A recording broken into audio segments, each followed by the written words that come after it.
वैसे सर्दियों के दिनों में मूंगफली खाने का बड़ा मजा आता है। जी करता है कि खाते ही जाऊं खाते ही जाऊं। लेकिन ये मूंगफली ज्यादा खाना भी अच्छा नहीं है। इसमें कैलोरीज होती है, वजन भी बढ़ सकता है, और तो और इससे खून भी हो सकता है। ये हमें तो पता नहीं था, लेकिन डॉक्टर साळुंखे ने बताया कि पीनट से खून हो सकता है, और वाकई खून हुआ है। पहले तो हमारे समझ में कुछ आया ही नहीं। अब डॉक्टर साळुंखे ने बताया तो बस आप ही खुद देख लीजिए ना।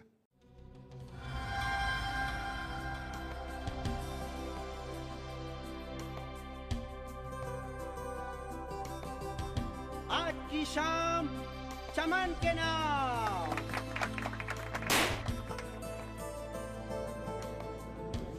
कुमार हाउस आज तक पेज 3 पर देखा था, आज आ भी गए। आपकी डॉटर का कॉलेज कैसे चल रहा है? कहाँ एडमिशन है? बस स्माइल करते रहो। Hi, I'm Prachi, Mr. Kumar's sister. Hi, I am Rachana. आप लोगों को पहले देखा नहीं मैंने। I'm sure आप मेरी भाभी के फ्रेंड्स होंगे, है ना? भाभी? हाँ प्राची। I think ये लोग आपके फ्रेंड्स हैं।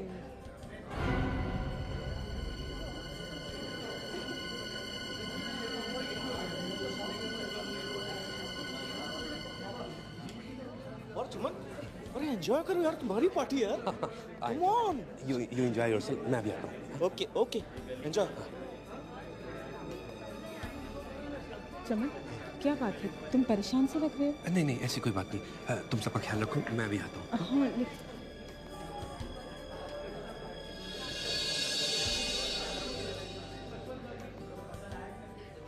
हाँ मैं आ रहा हूँ। हाँ क्रिश, ग्रेट पार्टी यार। थैंक्स। तेरे डैड का जवाब नहीं। हाँ मैं जल्दी आ रहा हूँ। मैं तेरे से मिलता हूँ अभी। क्रिश, क्रिश कहाँ? आता हूँ मॉम। मॉम भाभी, भाभी क्या हुआ? जल्दी से डॉक्टर को फोन करो। हॉस्पिटल लेके चलो।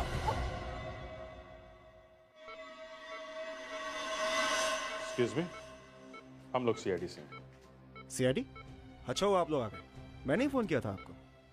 मेरा नाम क्रिश है और ये मेरी मॉम मिसेस मालविका कुमार। और जिस किसी ने भी मेरी मॉम पे अटैक किया ना, वो बचना नहीं चाहिए। इतने जोर से आवाज करने की जरूरत नहीं है। सीआईडी को मालूम है कि क्या करना है। मॉम आप ठीक हो ना?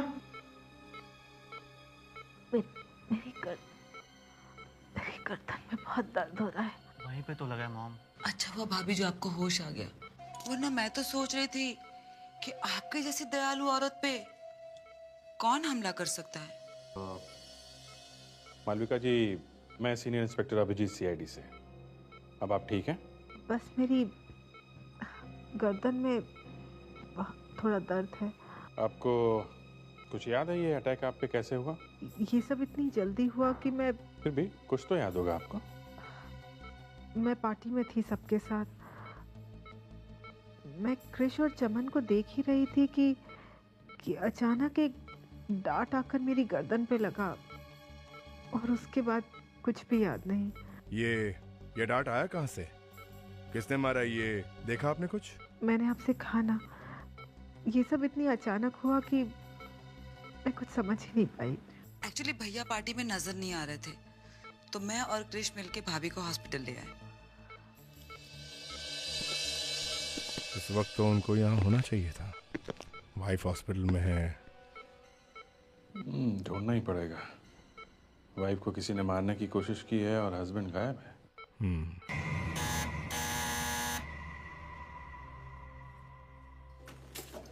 जी सर, कहिए किससे मिलना है? हम लोग सीआईडी से हैं। सीआईडी? जी। लेकिन सब लोग तो हॉस्पिटल में हैं। मालविका मैडम पर किसी ने अटैक कर दिया था। ये हम लोगों को मालूम है, इसीलिए हम लोग यहाँ आए। मिस्टर चमन कुमार को बुलाइए। चमन साहब? हाँ चमन कुमार जी, कहाँ है वो? हॉस्पिटल नहीं गए वो? कहाँ है? सर ये तो मुझे नहीं पता, मैंने यहाँ नहीं देखा, इसलिए सोचा कि वो हॉस्पिटल गए होंगे। तुम्हें ये भी नहीं पता कि चमन जी घर में है या नहीं? हाँ, इस घर को अच्छी तरह से चेक करो। वो चमन कुमार यहीं कहीं छुपा होगा। सब मालविका को डांट पार्टी के दौरान ही लगा था। मतलब मारने वाले ने घर के अंदर से ही मारा है। हाँ दया, मुझे भी यही शक है। डैड यहीं कहीं से मारा होगा, और मुझे शक तो इस चमन कुमार जी पर है।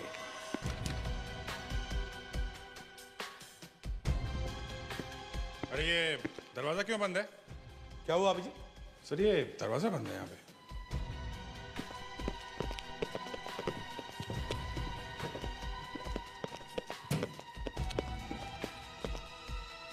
किसका कमरा है? सर ये तो चमन साहब का स्टडी रूम है। चमन साहब का स्टडी रूम? इस कमरे की चाबी तो होगी? नहीं सर। तोड़ना पड़ेगा सर। दया, मैं हूं ना, मैं किस लिए हूं सर? तो चलो ठीक है।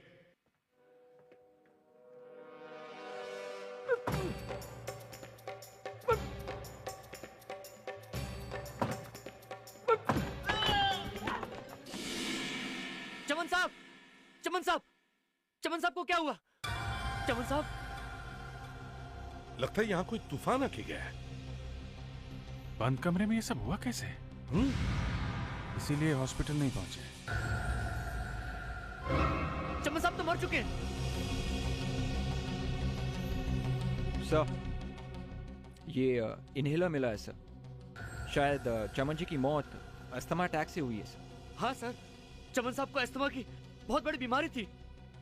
और ये इनहेलर के अंदर जो बॉटल है वो भी पूरी खाली है। अच्छा, अस्थमा के पंप के अंदर की बोतल खाली है, दरवाजा अंदर से बंद है, और बाहर किसी ने सुना नहीं। नीचे देखो, जले हुए पेपर के टुकड़े। एक काम करो, कुछ लेकर आओ बाहर से और इन्हें संभाल के उठाओ, स्प्रे करके। ओके? Yes sir. चलो आप भी चलिए। जी चलो। अभिजीत सर। लगता है ये खून है। मतलब ये देखो, यहां देखो, नाक के नीचे, और ये गाल के ऊपर, और ये यहां देखो कान के बाजू में। हाँ ये तो रैशेस है। हाँ, सब जगह है। लगता है कोई ना कोई गड़बड़ जरूर है अभिजीत, और उसका पता यहीं पर चलेगा, इसी कमरे में। कमरे को अच्छी तरह से चेक करो। ये पति और पत्नी दोनों पे अटैक हुआ है। सर ये मोबाइल भी मिला है सर। और एक बात है सर, इसमें आखिरी कॉल करण नाम के किसी आदमी ने किया था। करण? हाँ, ये करण कौन है? अब वो हमेशा के लिए हमें छोड़कर चले गए। नहीं भैया, हमें छोड़ के नहीं जा सकते। कहाँ डैड? मुझे डैड के पास जाना है। एक्सक्यूज मी, जब तक इन्वेस्टिगेशन पूरा नहीं हो जाता आप लोग ऊपर नहीं जा सकते। अब हमारा क्या होगा? इस घर का क्या होगा? देखिए, लगता है चमन कुमार जी का खून हुआ है। हाँ? खून? खून? जी हाँ, खून। किसी ने चमन कुमार जी पर भी अटैक किया था। क्या आप कुछ बता सकते हैं किसका काम हो सकता है ये? क्या चमन कुमार जी का कोई दुश्मन या उनका किसी के साथ झगड़ा? देखिए डैड, एक बहुत बड़े बिजनेसमैन थे और कुछ लोग उनसे जलते भी होंगे, और वो उनके पार्टनर प्रणय, उनके साथ भी उनकी कुछ प्रॉब्लम चल रही थी। प्रणय बिजनेस पार्टनर है ना?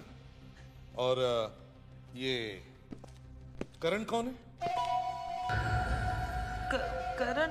हाँ, करण कौन है? करण ने क्या किया है? उसका इस केस से क्या ताल्लुक?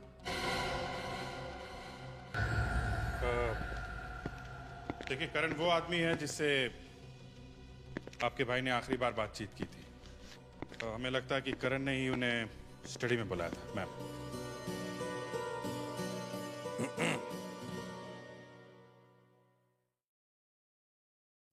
ये करण का नाम सुनकर तुम दोनों की हालत खराब क्यों हो गई? क्यों? देखो, अगर हमसे कुछ छुपाओगे तो नुकसान तुम्हारा ही होगा। तब सच सच बताओ, क्या हुआ था? वो एक्चुअली करण चमन भैया का लॉयर है। चमन भैया अपनी वसीयत चेंज कराना चाहते थे। इसका मतलब है करण ने मिस्टर चमन को वसीयत के बारे में फोन किया था? हाँ? पता नहीं नई विल बनी भी या नहीं। डैड का क्या भरोसा। कहीं ये खून इस वसीयत की वजह से तो नहीं हुआ? क्यों? हाँ? देखो, अगर तुम दोनों कुछ बताना नहीं चाहते तो ठीक है, हम करण से पता कर लेंगे।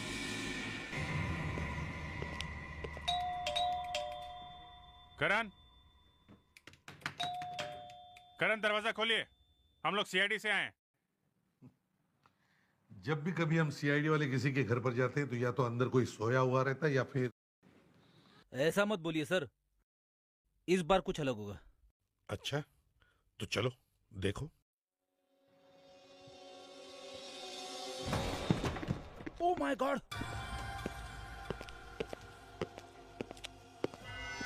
मैंने कहा था ना फ्रेडिक्स, गोली लगी है। मर गया सर। सीने पे गोली लगी है, इसका मतलब किसी ने सामने खड़े होकर गोली मारी है। हाँ,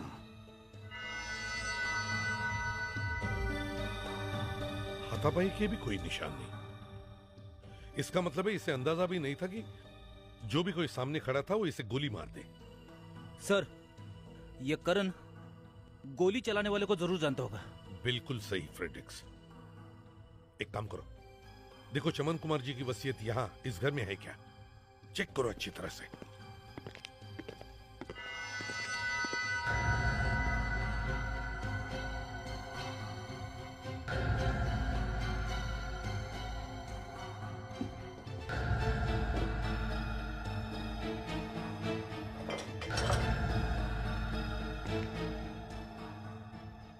सर ये वहाँ किचन के पास मिला है। टूटा हुआ सेल फोन? सर ये करण का ही होगा। सर वो वसीयत तो यहाँ नहीं है। वसीयत नहीं है? तो कहीं खूनी वसीयत लेकर भाग तो नहीं गया? दो लोग जानते थे, दोनों चले गए। एक तो मिस्टर चमन और अब ये करण। अभिजीत, कुछ तो गड़बड़ है, कुछ तो गड़बड़ है। पहले चमन कुमार जी का खून, फिर उनके लॉयर करण का खून। चमन कुमार जी को मरने से पहले आखिरी फोन ये करण ही करता है। इस करण का खून चमन कुमार जी के वसीयत से जुड़ा हुआ जरूर है। तो साहब, ये चमन कुमार और करण की लाशें चुप हैं या कुछ बोलना भी चाहती हैं? लाशें बोलना तो चाहती हैं अभिजीत, लेकिन बोल रही हैं कि सुनने वाला कोई शरीफ आदमी होगा तभी बात करेंगी। शरीफ? डॉक्टर साहब, हमारी शराफत तो दुनिया को मालूम है। आप जल्दी से ही नहीं बता दीजिए। बात तुम्हारी नहीं है, तुम्हारे साथ वो एसीपी भी आने वाला है ना। अगर एसीपी आ रहा है तो फिर नहीं, एसीपी साहब तो कहीं चले गए हैं। वो तो लैब के आसपास भी नहीं भटकने वाले। फिर हम लाशों से बात कर सकते हैं। ये देखो, जैसा तुम दोनों देख रहे हो, लाल रंग के निशान देखो, ये चेहरे पर हैं, ये पूरी बॉडी पर ये पैचेस हैं, और ऐसे ही लाल निशान ये पैरों पर भी हैं। ये देखो, तलवों पर भी, दोनों तलवों पर देखो। कोई जबरदस्त एलर्जी हुई है? वो ऐसा है कि चमन कुमार को अस्थमा का जबरदस्त अटैक आया। अस्थमा समझते हो ना? दमा का ऐसा जबरदस्त अटैक आया कि बेचारे की डेथ हो। कमरे में एसी था, ऑक्सीजन की तो कोई कमी नहीं थी, और बाहर से कुछ अंदर आया भी नहीं। तो फिर ये अटैक आया कहां से? अंदर से। अंदर ही कोई ऐसी चीज होगी, कोई ऐसी जबरदस्त चीज जिसे खाने या छूने से ही बेचारे की तुरंत मौत हो गई। डॉक्टर साहब, एक बात समझ में नहीं आ रही है, किसी चीज को छूने से आदमी मर कैसे सकता है? फ्रेडरिक्स, अगर मुझे पता होता तो मैं तुम्हें बता नहीं देता। डॉक्टर तारिका। क्या बात है डॉक्टर तारिका, आप कुछ परेशान लग रही हैं। सब कुछ ठीक है ना? वो जो एनर्जी हुआ करती थी आपके अंदर आजकल दिखाई नहीं दे रही है। कुछ नहीं सर, बस दीदी को लेकर जरा परेशान थी। 6 महीने पहले उनकी शादी हुई और जाने दीजिए सर, ये सब घर की बातें हैं। और क्या वो ससुराल वाले परेशान कर रहे हैं क्या? नहीं, एक्चुअली सभी की उम्मीदें उन पर है। वो तो पूरी कोशिश करती रहती है कि मायका और ससुराल दोनों की उम्मीदों पर खरी उतरे। इनफैक्ट लड़कियों के लिए बहुत मुश्किल हो जाता है बेटी और बहू दोनों की जिम्मेदारी एक साथ निभाना। मेरी वाइफ के साथ भी ऐसा ही हुआ था शादी के बाद। सच्ची सर, उसे देखती हूँ तो मुझे भी रोना आता है। समझ में नहीं आता कि उसकी हेल्प कैसे करूँ। एक आइडिया है, आप अपनी सिस्टर को वो सीरियल दिखाना, अब बाबुल का आंगन छूटे ना 21 जनवरी से सूरी टीवी पे आने वाली है, सोमवार से गुरुवार रात को 10 बजे। Anyway, let's come to the business. अभी हम चमन कुमार की मौत की बात कर रहे हैं। एक काम करता हूँ, मैं इन्फेक्टेड स्किन का टुकड़ा लेकर रेडिएशन करने जाता हूँ। पता लगाते हैं आखिर वो क्या चीज़ है जिसकी वजह से एलर्जी हुई है।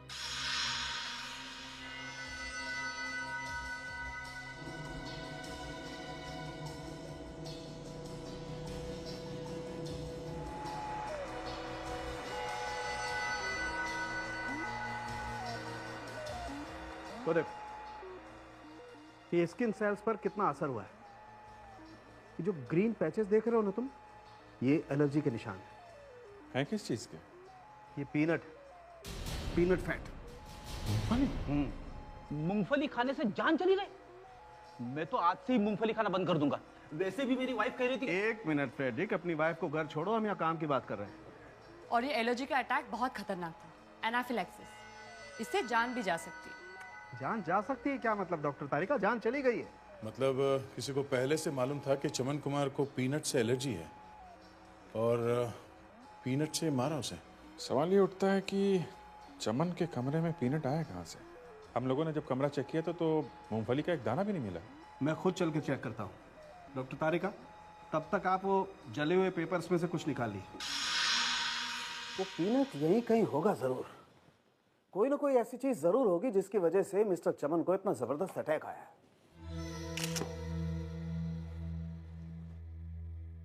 मौत यहीं हुई है बॉस, इसका मतलब वो चीज भी यहीं कहीं होगी जरूर। खूनी ने वो चीज छुपा के रखी होगी। बिल्कुल छुपा के रखी होगी, लेकिन तुम लोग सावधान रहना, कहीं तुम्हें ना लग जाए। तुम लोगों में से किसी को एलर्जी तो नहीं है ना पीनट से?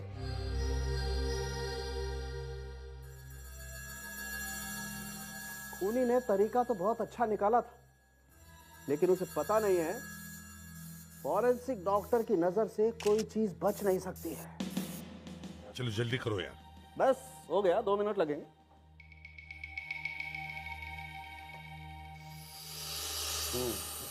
अभिजीत, ये देखो, यहाँ देखो। कुछ सॉल्यूशन जैसा लग रहा है। सॉल्यूशन जैसा? कोई खाने की चीज? कर दिया ना कबाड़ा यार। डॉक्टर तुम हो कि मैं हूं? वैसे है सॉल्यूशन जैसी चीज। मतलब पीनट ऑयल? हाँ, पीनट ऑयल। ऐसा करो, तुम ही कर लो ये सब कुछ। तुम्हें सब कुछ पता तो है ही। मैं चलता हूँ। सर के प्लीज, अभी भी बहुत काम बाकी है। करो यार, देखो जरा। ये फाइल के ऊपर पीनट ऑयल लगा है, कहीं ये फाइल करण तो लेके नहीं आया? मुझे भी यही लगता है अभिजीत, ये फाइल करण ही लेकर आया होगा। करण ने ही चमन कुमार को पार्टी में फोन किया। मुझे तो लगता है किसी ने करण को पैसे दिए होंगे चमन कुमार जी को मारने के लिए। सर, शायद ये काम चमन की किसी फैमिली वाले ने किया होगा सर। सिर्फ फैमिली वाले जानते थे कि चमन कुमार को पीनट ऑयल की एलर्जी थी। सर, प्रणय भी हो सकता है, चमन का बिजनेस पार्टनर। कृष्ण ने बताया था ना, आजकल दोनों में कुछ प्रॉब्लम चल रही है। चमन की मौत से प्रणय को फायदा होने वाला है, क्योंकि विल तो मिली नहीं। सारा का सारा बिजनेस जाएगा प्रणय के पास। मतलब अभिजीत, चमन कुमार के जितने भी लोग करीब थे, उन्हीं में से किसी ने ये काम किया है। पता कैसे चलेगा? क्या बॉस, फंस गए ना यहीं पे आके? हाँ, फंस गए। है तुम्हारे पास कोई रास्ता? फॉरेंसिक लैब का रास्ता? यस डॉक्टर तारिका, कुछ अच्छी खबर? लगता है इस पेपर पे क्या लिखा था उसे हम पढ़ सकते हैं। ऐसा हुआ तो ये केस एकदम साफ हो जाएगा। हाँ, पेपर लाश के पास मिले और जले हुए हैं, कुछ तो बात होगी। चलिए देखते हैं क्या मिलता है।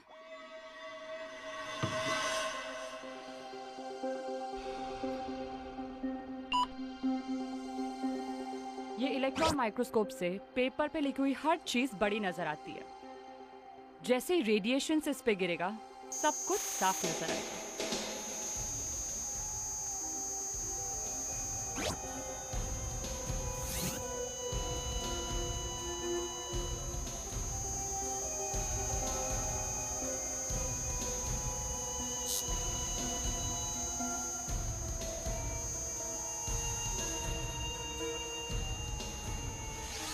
तो कुछ तो दिख रहा है सर। थोड़ा और बड़ा हो जाएगा तो सब समझ में आ जाएगा। जनवरी 2008। सर ये तो जनवरी का है सर। मिल गई सर। यही वो नई विल है जो चमन कुमार ने मरने से पहले बनाई थी सर। रिलैक्स रिलैक्स रिलैक्स, हम लोग को भी दिख रहा है। Sorry sir. सर इसका मतलब चमन जी नई विल बना रहे थे जब उनकी मौत हुई थी सर। और ये जो नई वसीयत है खूनी ने ही जलाई होगी सर। खूनी ने चमन कुमार का खून करने के बाद वो नई वसीयत जलाई थी। इसका मतलब है पुरानी वसीयत से खूनी को कोई फायदा होगा। नई वसीयत, पुरानी वसीयत, विल विल विल। यहाँ मेरे भैया की जान चली गई है और आप लोग हैं, क्या आपको विल की पड़ी है? प्राची जी, चमन कुमार जी का खून भी इसी वसीयत की वजह से हुआ है, समझी? और इस वसीयत में गड़बड़ भी इसी परिवार में से किसी ने की है। आप कहना क्या चाहते हैं? अपने भैया का खून हमने किया है? वो जो कोई भी है ज्यादा दिन तक छुप नहीं सकता। हमें छुपाने की क्या जरूरत है? अभी नाटक बंद करो और सच सच बताओ, क्रिश कहाँ है? कहाँ है क्रिश? मुझे क्या पता, गया होगा अपनी माँ के पास हॉस्पिटल में। प्राची बुआ, अरे भाभी आप? शर्म आनी चाहिए प्राची, अभी अभी इनकी मौत हुई है और तुम हो कि सबके सामने ये। संभालिए अपने आप को मॉम, आपकी तबीयत पहले से ही बहुत खराब है।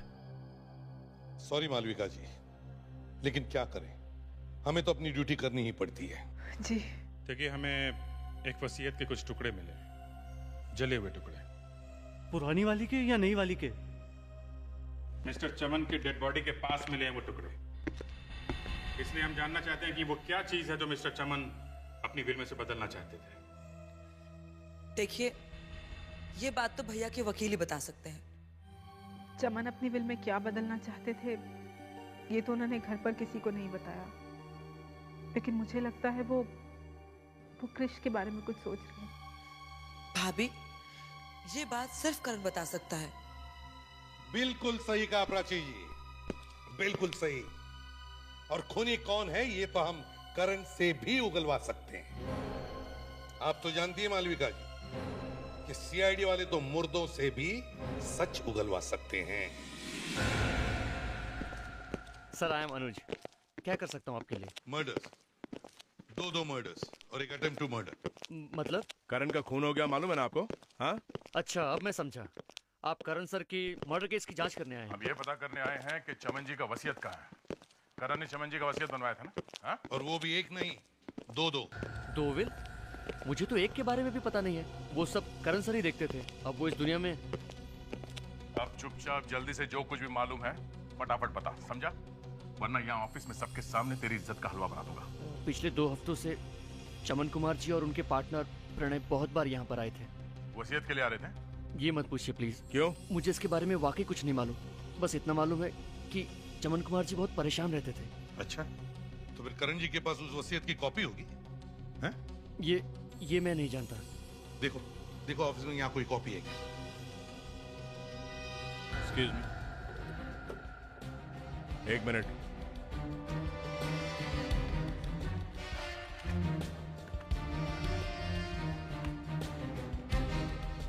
किसके पास हो सकती है ये वसीयत की कॉपी? शायद डायना मैडम को पता होगा। नहीं सर, वसीयत के कोई पेपर्स नहीं है। अच्छा, ये डायना मैडम को कैसे पता होगा? है? ये डायना मैडम है कौन? डायना मैम करण सर की जूनियर हैं और जितने भी सीक्रेट पेपर्स होते हैं वो सब डायना मैम ही रखती हैं। कहाँ है ये डायना मैडम?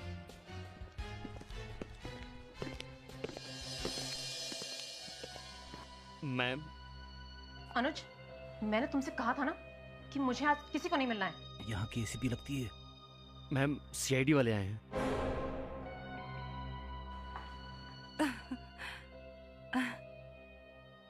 करण सर की मौत से हम सब अभी भी बहुत शोक में हैं। देखिए डायना जी, चमन कुमार और करण जी के खून में एक बात कॉमन है, वह है चमन कुमार जी का विल, वसीयत। क्या आपको मालूम है ये विल कहाँ है? मुझे? जी हाँ, आपको। इस ऑफिस का सारा कॉन्फिडेंशियल काम तो आप ही देखती है ना। हमें पता चला है कि आपको सब मालूम है। जो करण को मालूम था वो आपको भी मालूम है। देखिए, मैं आपकी कोई मदद नहीं कर सकती हूँ। पिछले 10 दिन से तो मैं मनाली में थी अपनी आंटी के पास। तो आप 10 दिन की छुट्टियों पर गई थी, मनाली गई थी। फिर ऑफिस लौटने के बाद क्या आपको कुछ पता चला, ऐसे कुछ गड़बड़ वगैरह हुई है? जब मैं वापस आई थी मुझे ये जरूर मालूम हुआ था कि चमन कुमार का बेटा ऑफिस में आया था और उसमें और करण सर में किसी बात को लेकर झगड़ा हुआ था। Thank you. फ्रेडिक्स, पता करो ये मनाली क्या करने गई थी। अब ये पहले तो हमें ये देखना पड़ेगा कि 28 दिसंबर को मनाली में बर्फ गिरी थी या नहीं। ये डायना कह रही थी कि 28 तारीख को बर्फ देखने गई थी, इसलिए। हाँ, तो पता चल जाएगा कि डायना 28 दिसंबर को मनाली में थी क्या। सर, ये चमन कुमार अभी तक जिंदा था, ये बहुत बड़ी बात है। दोस्तों से लेकर परिवार वाले सब उसकी जान के दुश्मन थे। सर, एक आदमी की मौत से इतने सारे लोगों का फायदा होने वाला था। एक तो चमन की बहन प्राची, दूसरा उसका बेटा क्रिश, और ये प्रणय भी तो है उसका बिजनेस पार्टनर। इन तीनों में से ही कोई एक है वो खूनी। सर, इन तीनों को बुला के अलग अलग पूछताछ करते हैं, थोड़ी देर में सब निकल के आ जाएगा सामने। आइए।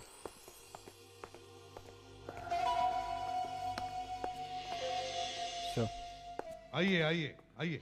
देखिए, फैमिली का झगड़ा, इसमें मुझे क्यों इन्वॉल्व कर रहे हैं? इसमें मेरा क्या लेना देना है? वो हम लोग देखते हैं आपका लेना देना है कि नहीं। इनसे पूछिए ना। और हमने किया ही क्या है? अभिजीत, तुम जरा प्रणय को वहां बिठाओ और पूछताछ करो। आइए प्रणय जी, आइए। कम। ये आपका और चमन जी के बीच में हैव अ सीट प्लीज। ये आपका और चमन जी के बीच में कभी कोई बातचीत, कभी कोई झगड़ा? प्राची, क्रिश, तुम दोनों यहाँ बैठो। आओ, कम बैठ। मैंने आपको अपने डैड के खूनी को पकड़ने के लिए बुलाया था, आप मुझे यहाँ पकड़ कर लिया है। बैठ। उधर भैया हमें छोड़ के चले गए, भाभी हॉस्पिटल में पड़ी है, और आपको लगता है कि ये खून मैंने किया है, अपने ही भाई का? मेरा और चमन में कोई झगड़ा नहीं था। वो तो मेरा पार्टनर था और दोस्त भी। मैं तो उसकी काफी सीक्रेट बातें जानता था। चमन अपनी फैमिली को बहुत प्यार करता था। उसने सारी प्रॉपर्टी मालविका, क्रिश और प्राची के नाम में कर दी थी, सबको बराबर। क्रिश, हमें तुम्हारे बारे में सब कुछ पता है। हमें मालूम है कि तुम्हारी अपने पिताजी के साथ कोई प्रॉब्लम थी, इसलिए पार्टी के एक दिन पहले तुमने करण के ऑफिस में जाकर, मतलब तुम्हारे पिताजी के लॉयर के ऑफिस में जाकर झगड़ा किया था। क्यों? वो तो हाँ, वो तो क्या है बताओ। प्राची, तुम्हें तो रोज अपने भाभी भैया से पैसे मांगने पड़ते थे, है ना? तो तुमने सोचा होगा कि क्यों ना मैं ये रोज रोज के पैसे मांगने की खटखट बंद कर दूं? क्यों? सर। हाँ फ्रेडिक्स। सर, डायना कहीं नहीं गई थी, यहीं पे थी। उसके मोबाइल फोन से एक भी रोमिंग कॉल नहीं की है, सारी कॉल्स यहीं की है, लोकल कॉल्स। ये देखिए सर। और सर, जब चमन की मौत हो गई तो थोड़ी देर बाद ही उसने करण को फोन कर दिया। मौत की थोड़ी देर बाद उसने करण को फोन किया? करण को फोन? सर, इस प्रणय ने बताया है कि चमन की पुरानी वसीयत के हिसाब से तीनों को बराबर बराबर जायदाद मिलने वाली थी, लेकिन अगर नई विल बनेगी तो किसी ना किसी का तो नुकसान होगा। अब जिसका नुकसान हो रहा था खून, उसी ने किया सर। हाँ, पर वो है कौन? अभी पहले इस डायना से निपट लेते हैं, उसे मनाली की हवा लग गई है। कितनी बार बोलेगी मैं कि मैडम घर पे नहीं है? अब डायना मैडम को बुलाइए, हम लोग सीआईडी से हैं। वो एजेंट लोग आए थे ना, उनके पीछे मैडम भी बैंक गई है। वाह, दूसरों के लॉकर से भी चोरी करना शुरू कर दिया। और आप लोग कहाँ घुसे आ रहे हैं? एक मिनट, ये लॉकर करण का है ना? देखिए, इसकी चाबी तुम्हारे पास कहाँ से आई? हाँ? देखिए, आप लोग इस तरह अंदर नहीं आ सकते। देखिए मैनेजर साहब, हमें अपना काम करने दीजिए। पैट्रिक्स, लेके जाओ इनको। चलिए चलिए चलिए आप प्लीज। मेरा भी नाम लिखवाया था करण ने। अब ज्यादा कुछ बोलने की जरूरत नहीं है, सब कुछ सामने आ गया। हाँ जी, देखें तो सही क्या है इसमें। ओहो, इतने पैसे, सीडी, करीब 25 लाख रुपए। ये करण लॉयर था या बिजनेसमैन? मैं अपने आप को रोक नहीं पाई। इतना बड़ा चांस था मेरे सामने, मुझे लालच आ गया था। एक दिन मैंने करण सर को फोन पे किसी से नई वसीयत के बारे में बात करते सुना।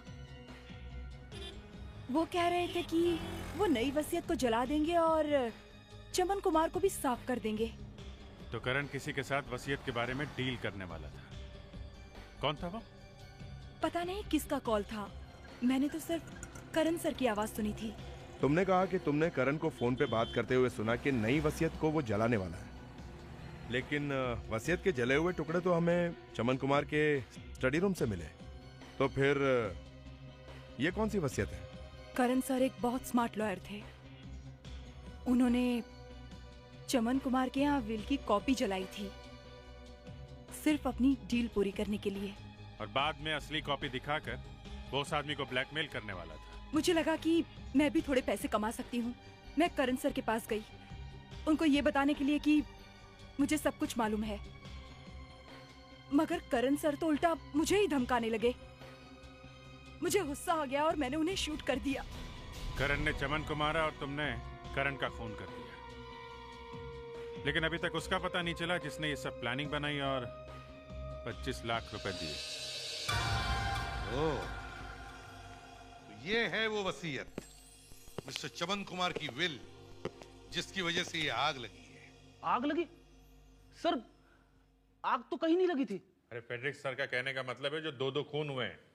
हाँ फ्रेडरिक्स, 2-2 खून जो हुए हैं उसके बारे में बात कर रहा हूं मैं। मैं तो कंफ्यूज हो गया था सर, वही मैं सोचूं कि आग लगी और मुझे कैसे नहीं दिखी। चलो कोई बात नहीं, पढ़ो इस विल को।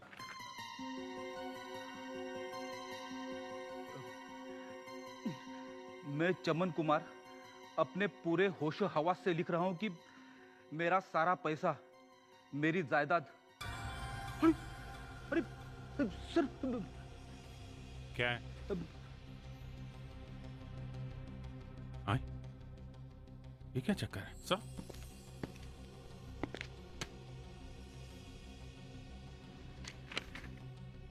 माय गॉड, तो ये बात है, इसकी वजह से ये खून हुआ है। अभिजीत, इस सीडी को चला के देखो। करण ने ये सीडी अपने लॉकर में छुपा के रखी थी, इसमें जरूर कुछ होगा।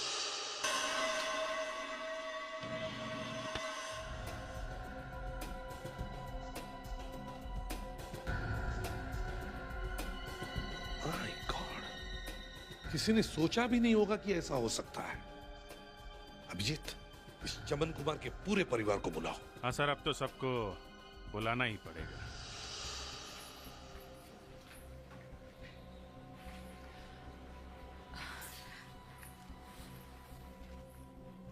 एसीपी साहब, आपने बुलाया हमें?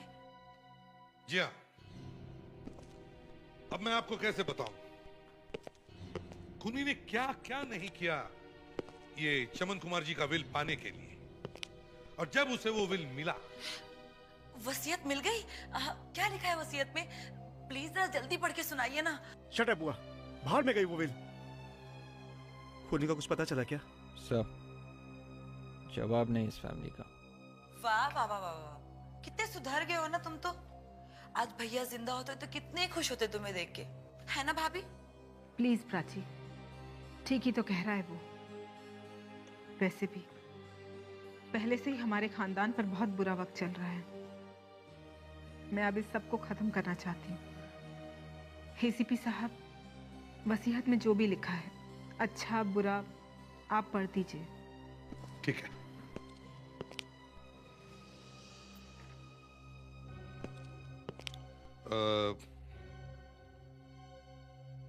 नहीं अभिजीत, जरा तुम ही पढ़ लो। मैं? हाँ पढ़ लो, ये इतनी बुरी खबर है, मैं नहीं पढ़ सकता। अब ड्यूटी तो करनी ही है, मैं ही पढ़ देता हूं। मैं चमन कुमार अपने पूरे होश में अपनी सारी प्रॉपर्टी, कैश, एसेट्स। किसके नाम? अपनी सारी जायदाद मेरी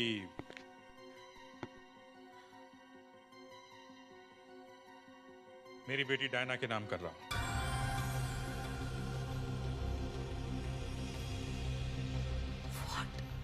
डायना? ये आप क्या कह रहे हैं? भाभी ये क्या हो रहा है? मैं कुछ नहीं कह रहा हूँ। ये तो चमन कुमार जी ने खुद लिखा है। डैडी का दिमाग खराब हो गया था क्या?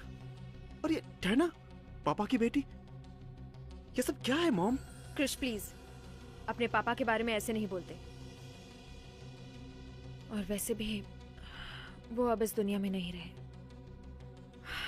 लेकिन अगर उन्होंने खुद डायना को अपनी बेटी मानकर उसे अपनी सारी प्रॉपर्टी दी है, तो एसीपी साहब मुझे ये विल मंजूर है।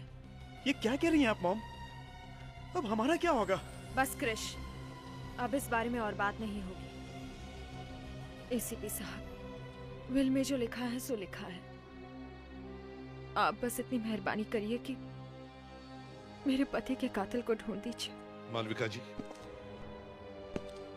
ये हमारा प्रॉमिस है कि खूनी बहुत जल्दी पकड़ा जाएगा। चलो अब यहाँ से। अब तक तो सिर्फ भाई भाभी के सामने हाथ फैलाती थी, अब न जाने किस किस के सामने हाथ फैलाना पड़ेगा। उफ। अब क्या होगा सर? वही होगा जो मंजूरे खुदा होगा। इतनी रात को कौन आया है?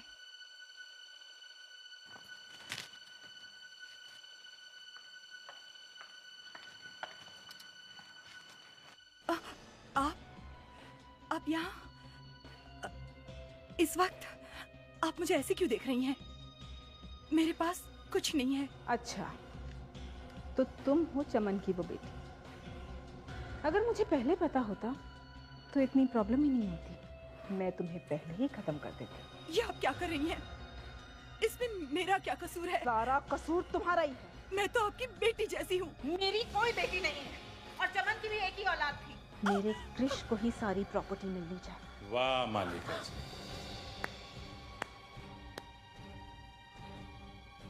सीआईडी? सीआईडी यहाँ? इसका मतलब ये आप लोगों की चाल थी मुझे पकड़ने के लिए। क्यों? प्लानिंग सिर्फ आप ही कर सकती हैं? वैसे मान गए आपके दिमाग को? बहुत टैलेंटेड है आप, काफी अच्छी एक्टिंग कर लेती है। ये सब इसी की वजह से हुआ है। इसी ने हमारे खानदान को बर्बाद किया है। पार्टी की रात तो चमन जी की सिर्फ बॉडी का खून हुआ था, अंदर से तो वो बहुत पहले मर चुके थे। उन्हें आपकी प्लानिंग ने नहीं, आपके धोखे ने मारा था। मैं चमन अपने पूरे होशो हवास में स्टेटमेंट दे रहा हूं।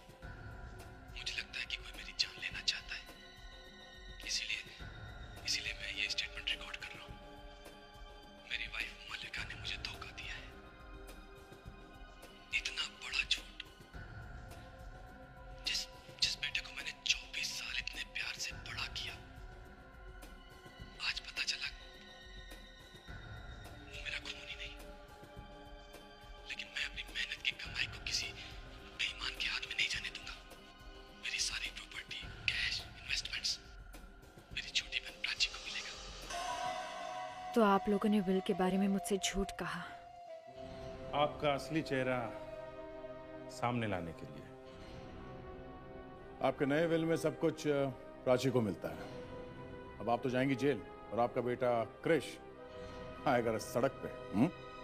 ऐसा कभी नहीं होगा। अगर किसी ने हिलने की भी कोशिश की या मुझे रोकने की कोशिश की तो मैं इसे मार दूंगी। छोड़ो उसे। मैं कुछ भी कर सकती हूँ। देखिए, आप हट जाइए। ऑफिसर हट जाइए। छोड़िए आप प्लीज। मैं मार सकती हूँ, मैं कह रही हूँ मैं मार सकती हूँ। माय गॉड, ये धुंध कहाँ से आ गई? मालविका जी सामने आ जाइए। मालविका जी कहीं कहीं आसपास होगी, ढूंढो ध्यान से।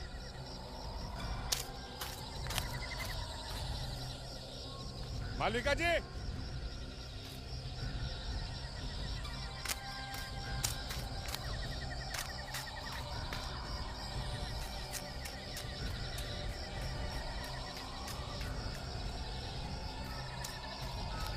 वो